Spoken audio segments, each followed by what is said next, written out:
Good afternoon.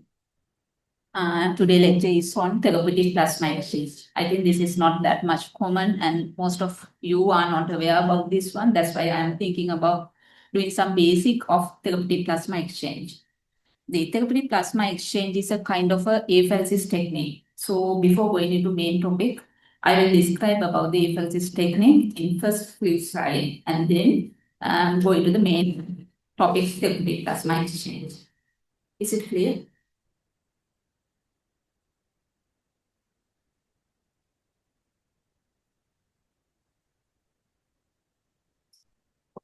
Okay. The apheresis meaning is the apheresis term is come from the Greek word. The meaning of that one is to take out or separate or to remove. Therefore, the definition of apheresis technique is a technique by which a particular substance is removed from the body and the main volume is returned back to the patient. This is the meaning of apheresis technique. In a clinical practice, we are using this apheresis technique for so many procedures. There are two main arms. First one is cytopheresis. Second one is plasmapheresis. In the cytopheresis, we can use it for removing of blood cells, different kind of blood cell. That may be red blood cell. If it is so, the erythrocytopheresis. Erythrocytopheresis is usually done for treating sickle cell anemic crisis situation. Or in malaria patient, if the patient is having very severe parasitemia, then we can do a red cell removal and exchange with the new allogenic red blood cells. It is also called red cell exchange. The second one is leukopheresis. It is a kind of removing a leukocyte from the patient, especially leukemia one. CML patients are having very high count of leukocytes, leading to stasis and development of different kind of symptoms. Therefore, we can remove these excess lymphocytes from the patient's body. In addition to that, autologous stem cell transplantation, we have to collect peripheral stem cells. For that also, we can use the same machine, same procedure, and we can collect those stem cells for autologous transplantation. Granulomonocytophagocytosis is another one. It is for inflammatory bowel disease. It is kind of treatment option. And for graft versus host disease again, we can do photophagocytosis. The thrombocytophagocytosis is the removal of excess platelet from the patient's body, especially in thrombocytosis. If the platelet count is more than 600, we have to reduce the platelet count to avoid protein activation. Therefore, thrombocytosis, we can treat with the thrombocytophagocytosis. The second arm is plasmapheresis. It is the most common one. We are doing the plasma exchange for most of clinical indications. And immunoabsorption procedure as well as LDL apheresis is also available in Sri Lanka. We don't do this procedure. We are doing cytopheresis procedure and plasma exchange. The apheresis technique can be used for donor cell collection. For cytopheresis, the allogenic stem cell collection, it is the one indication. The second one is granulocytophagocytosis. It is the collection of granulocyte from the patient. If the patient is having severe neutropenia, usually what we are doing is we are giving Buffy-coat.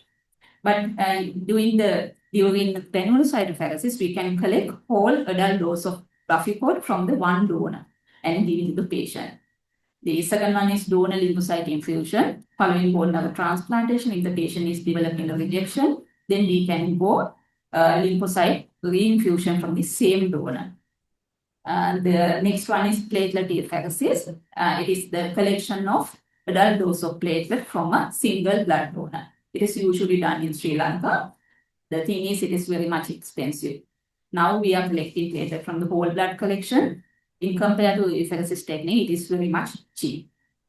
Red cell apheresis also can be done in some countries. They used to do red cell collection from the apheresis technique, but we don't do it here. The single donor plasma collection also done very commonly in most of countries, but here again we do not do this procedure. The technique is available with us, but the more cheaper methods are available to collect these components. Therefore, we are going for more cheaper methods. That's why we are not doing this kind of very expensive, this kind of procedure.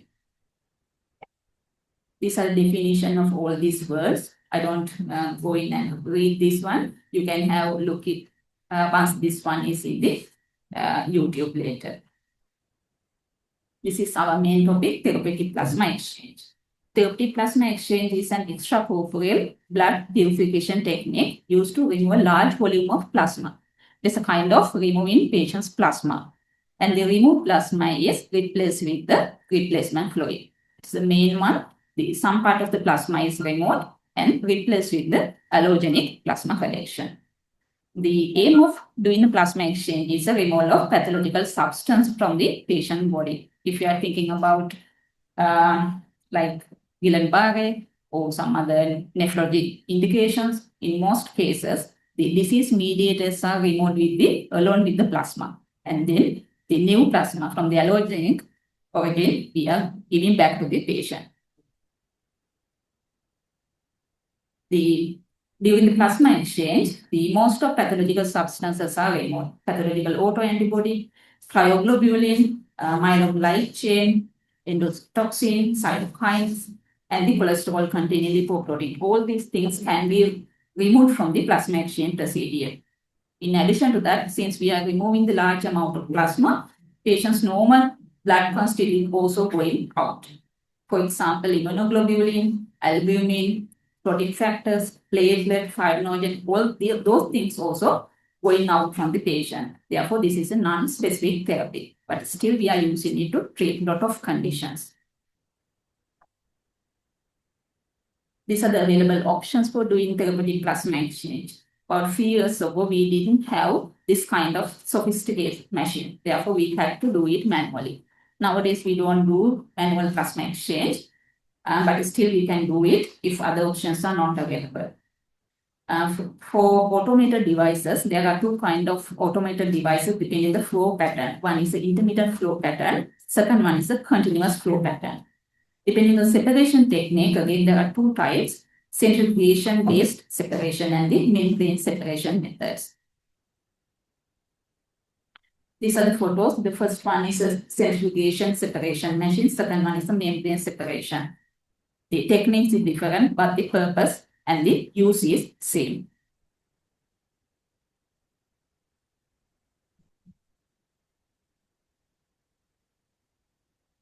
Because it's not working. So, okay. In the first picture, it shows the diagram of a centrifugation-based plasma exchange diagram.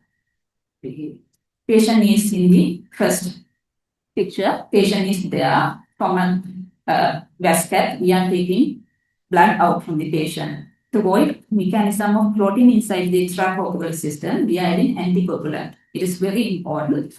Otherwise, all the blood will be clotted inside this machine. And after anticoagulated blood is going to the machine, it is going to a separate centrifugation bowl. From that bowl, we can remove the plasma from the patient. The plasma part is going to the waste bag, and the red cell part is going back to the patient. To replace the removed plasma, we are adding replacement fluid. This is the basics. In the second paragraph, the second antigram, it is the membrane TP. The same technique is there. Instead using centrifugation, we are using a membrane to separate the plasma as well as some substance. This is mediators. Otherwise, anticoagulation is same, plasma removal is same, and the adding of replacement fluid also same. Is it clear? These are the available options at the moment. The first one is hemolytic, second one is Fenwell, and because one usually using at the moment for platelet apheresis from the donors. Third one is Spectra Optia, and fourth one is Fresenius Kabi. The hemolytic machine can only be used for adult patient weight more than 40 kilos. The last two machines can be used adult as well as children. Even very small children, we can use plasma exchange using these last two machines.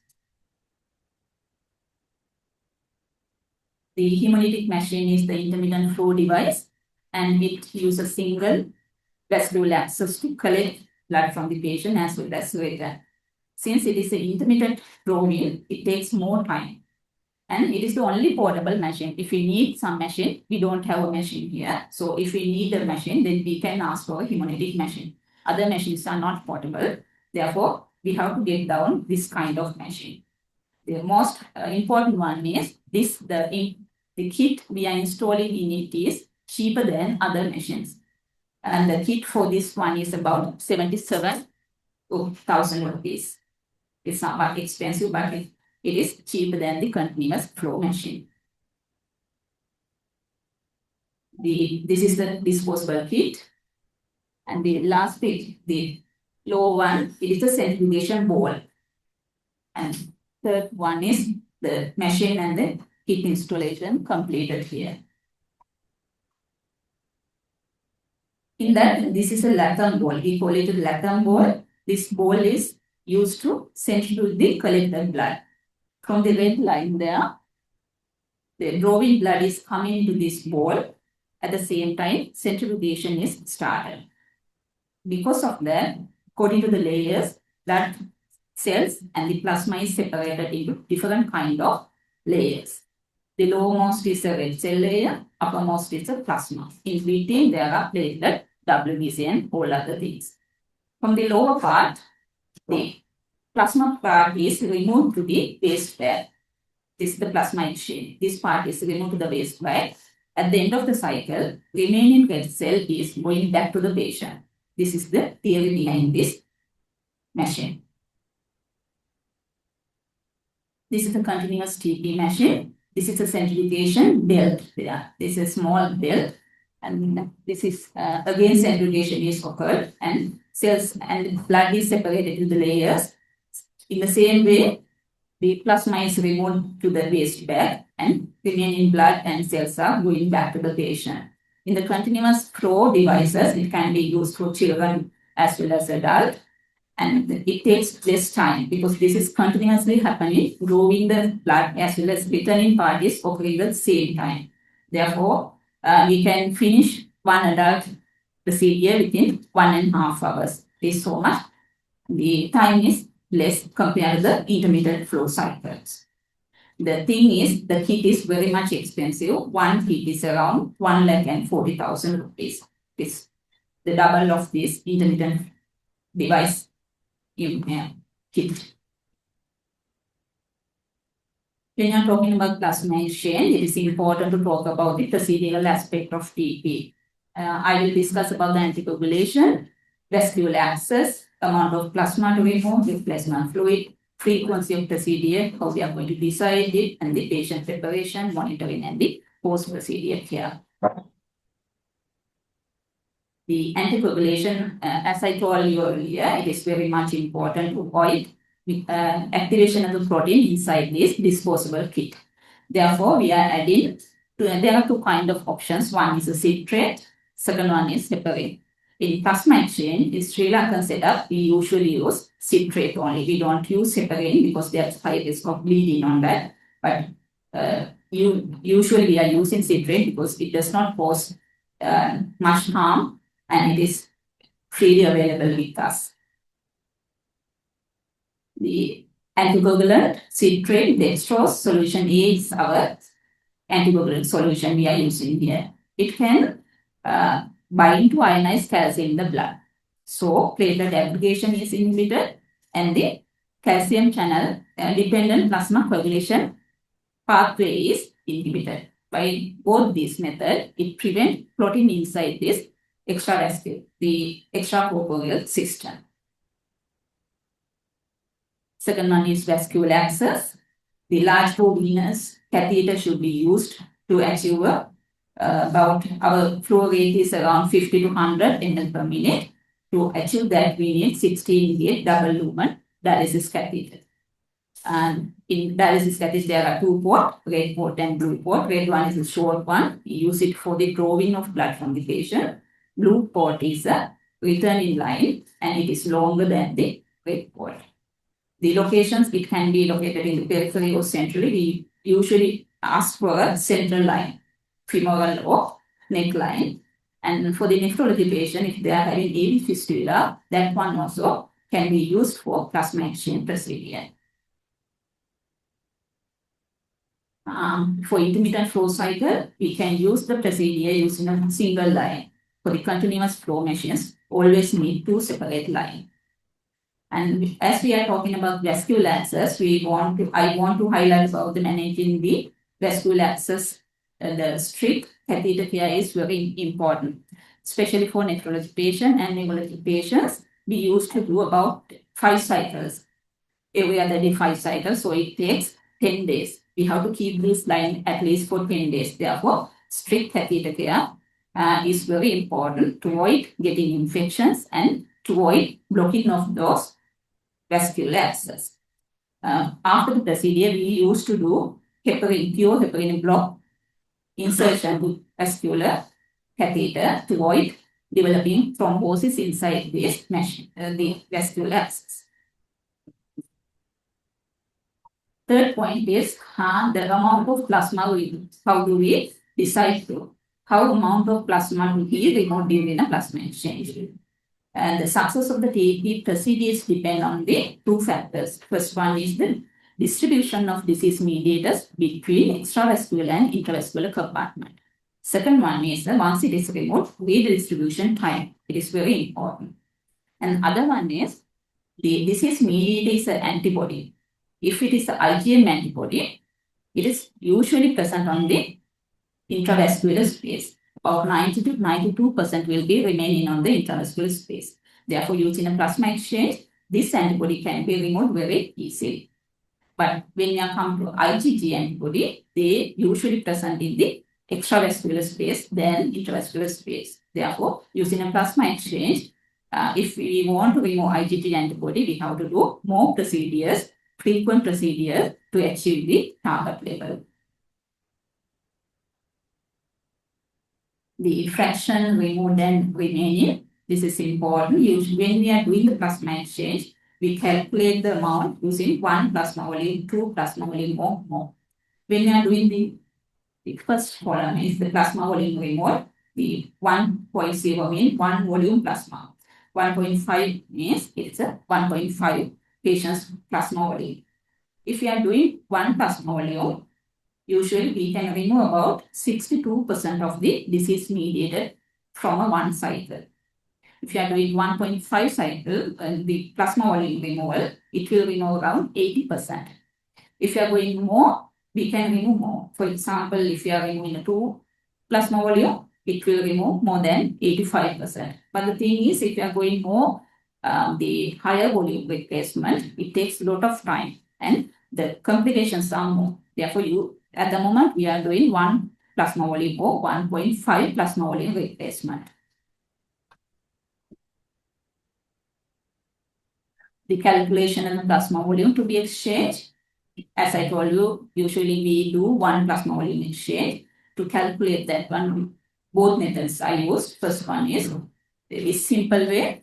We can multiply patient's body weight into 40 ml. 40 ml into patient's body weight. Simply, it is the patient's plasma volume. Or we can calculate the blood volume and then 1 minus hematocrit into blood volume is the plasma volume. It is more accurate one, but when we are using day-to-day life, the first one is, we are going for the first calculation. The last point is, the fifth one is a replacement fluid. The choice of replacement fluid is dependent on the patient's disease condition, the availability, cost, and the convenience for the patient. Usually there are 2 types of replacement fluid. First one is a 5% albumin. Second one is plasma. Plasma can be effective or CS. In most common conditions like TTP and HUS or leptospirosis, pulmonary hemorrhage, and liver diseases, we use fresh frozen plasma because all these conditions are having coagulopathy. To avoid the bleeding tendency, we have to use fresh frozen plasma as a replacement fluid in those conditions. For neurological conditions as well as renal diseases, we are using 5% albumin plus normal saline as a replacement fluid. There are some advantages as well as disadvantages in both replacement fluids. If we are using normal saline only, It is low cost, but it is hypo-oncotic. It does not contain any coagulation factors or immunoglobulin. 5% albumin is iso-oncotic, but it is very expensive and it does not again have any clotting factors, immunoglobulin, and most importantly, there are a lot of allergic reactions and anaphylaxis associated with 5% albumin. And FFP and CSP, it contains a lot of fibrinogen, complement, clotting factors and all. But the thing is, there is a risk of transfusion, transmissible infections, as well as allergic reaction and citrate load is also there. But still we are using it. We can manage all these reactions. And at the moment, we are using saline plus 5% albumin or FFP according to the indication. The alteration of blood constitute after one plasma exchange. You can see that following one plasma exchange, all the factors are reduced to some extent. Like clotting factors, about 40% will be removed. Fibrinogen, 60%. Paraprotein, about 30%. Liver enzyme, bilirubin, and platelet also removed. And about 25 to 30% will be reduced from the patient's body. But after about 2 days, 48 hours, all of them are coming into normal range. Therefore, when you are doing this plasma exchange, if you are using 5% albumin, we will keep 1 day gap between 2 procedures to come to achieve the normal levels within this normal constitute of the blood. I explained this earlier. This one, the IgM and fibrinogen, which are present in the intravascular compartment, are easily removed from the plasma exchange. IgG is less readily removed from the plasma exchange. Extracorporeal volume is important. It is the volume present at the one time within the disposable kit and the tubing. And the default value is given to the machine. It is the 50% of the patient's blood volume. We don't go beyond 50%. Otherwise, patient will be having hypotension and hypovolemia. Therefore, the default is keeping always at 50%. The most important one is the indication for plasma exchange. We usually follow guidelines of American Society of Apheresis. The latest one is 2023 issue. In this guideline, they have divided their indications into 4 categories. First one is the apheresis is accepted as a first line therapy. In the second category, it is accepted as a second line therapy. In the third category, the optimal role of apheresis therapy is not established. Decision making should be individualized. They don't approve this indication as a plasma exchange to do the plasma exchange, but still we can think about doing the benefits and the risk of doing the plasma exchange. In the fourth category, the published evidence demonstrate or suggest apheresis to be ineffective or harmful. Therefore, we usually do not go for plasma exchange for those kind of patients. These are the indication for coming under category 1. You can see the most neurological conditions are there, like Guillain-Barré syndrome, myasthenia gravis, and acute liver failure, Wilson's disease, catastrophic antiphospholipid syndrome, or TTP, and antiglomerular basement membrane diseases, focal segmental glomerulonephritis. All these are coming under category 1. Therefore, if these patients are there, we can offer plasma exchange for these kind of indications. These are category 2 indication. There are a lot of indications. I want to highlight the last one, acute toxin, venoms and poisoning. And in those conditions, in some venom, snake venom, or poison, drug poisoning, anything, we can do plasma exchange depending on the pharmacokinetic of these drugs. Sometimes some drugs can be removed very easily using the plasma exchange, some are not. Therefore, depending on the toxin and the venom or anything, we can consider to offer plasma exchange for those patients. The category 3 indications, only few are coming under this one: warm autoimmune hemolytic anemia, fatty liver in pregnancy, Alzheimer's, or multiple sclerosis. These are the indications for plasma exchange. Okay. Once we are getting the referral from the clinicians, we have to assess the patient. This is the duty of transfusion consultant or blood bank medical officer.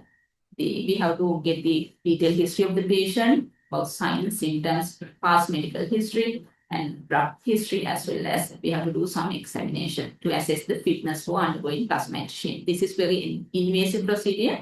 Therefore, we have to decide whether we are going to offer the plasma exchange for this patient or not.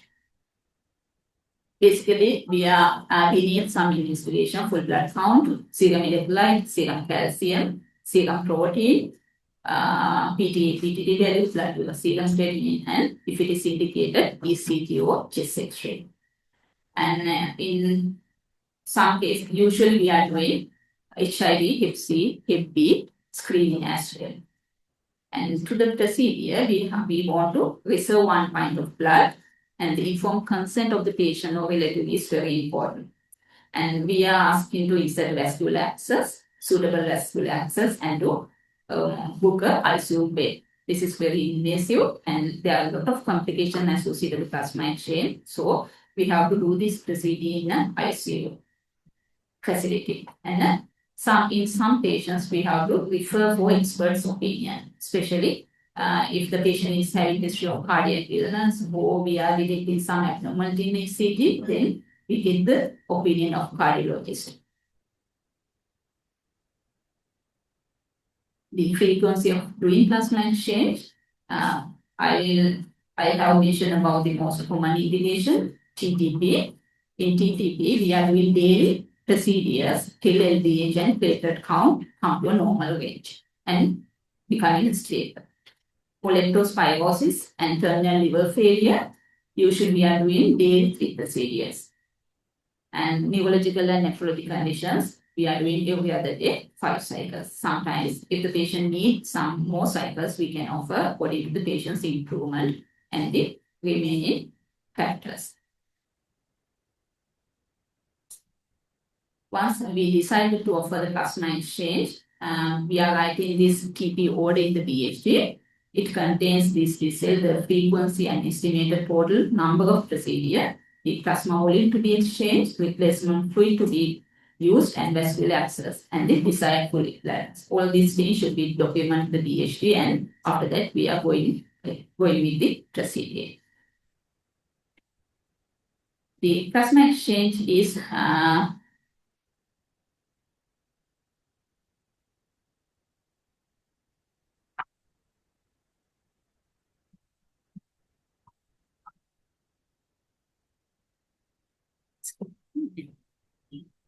okay. Yeah.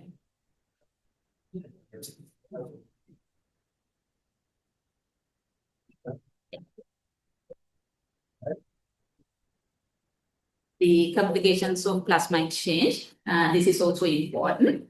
The complication can be associated with vascular access, like some vascular access having bleeding or hematoma development. Sometimes we are detecting some infection in the vascular access, especially in the femoral access. And if the line is in the neckline, there may be possibility of developing hemothorax or pneumothorax. In procedure-related complications are, if you are not calculating the fluid balance of the patient can go into hypovolemia or hypervolemia.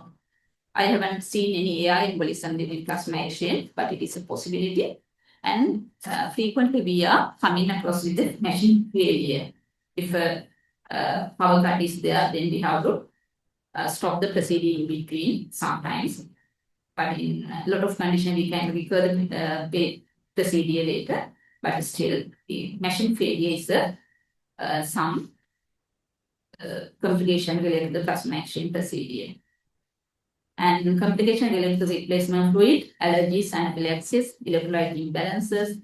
If you are using plasma component, TTI is a possibility, and hypothermia, because a lot of these blood components are in a low temperature. Therefore, patients might be going to hypothermia as well. Some complications are related to disease itself, and we have to manage during the plasma exchange procedure. The most unique complication is the citrate toxicity. I told you that we are using ACD solution and as an anticoagulant here, and it binds calcium ion and chelate this ionized calcium. Because of that, patients go into low calcium level during the plasma exchange procedure. It is we are seeing this very frequently. Therefore, now we are using prophylaxis IV calcium during throughout the procedure to avoid even this kind of symptoms. In addition to that, they can come with the vasovagal reaction, bleeding due to removing protein factors or platelet or some other kind of allergic reactions. A lot of the complications are there, and we have to take precautions and manage accordingly. Some reactions are occur during the procedure, some occur later. Therefore, patients monitoring is very important, and patients should be monitored carefully for vital parameters or any reactions following the procedure. And before next procedure, we ask you to repeat the basic investigations, and sometimes we have to modify the procedure according to available investigations result. And the clinical outcome of the course of procedure must be documented with the PhD. This is all about plasma exchange, and this is some of pictures I have taken during my training period. This is a patient undergoing TB for thrombotic thrombocytomic purpura. You can see the color changes. The first picture is during the waste plasma during the first cycle, second cycle, third and fourth. In the fourth cycle, it's a normal color. First one is somewhat dark plasma because of hemolysis, intravascular hemolysis. This is the plasma exchange for acute on chronic liver failure patient. This is the second and third plasma exchange. Still the color is same. Patient had a very high bilirubin level, and I think we offered about 2 more procedures for that patient. And this is plasma exchange for severe hypertriglyceridemia. And you can see the color of plasma in the first picture is full of these triglycerides and cholesterol. Second one is more clear than the first one, and third one is normal. We offered 3 cycles. Following that, patient's cholesterol level came to become normal level and asked to control with the medical management. This is leukophagocysis for CML patients at Chilaw Hospital. In the first picture is the collection following manual procedure. For first one, we didn't have this machine, therefore we did it with the manually. You can see the plasma is mixed with the leukocyte. The second one is paste back of the leukophagocysis in a hemolytic machine. There are a lot of leukocyte in the plasma, and about 100 cell count reduction can be achieved with the 1 cycle. This is propionyl poisoning causing severe methemoglobinemia. We did a manual red cell exchange, and patient recovered following 3 cycles. I think this is all about what I have to tell. Yes.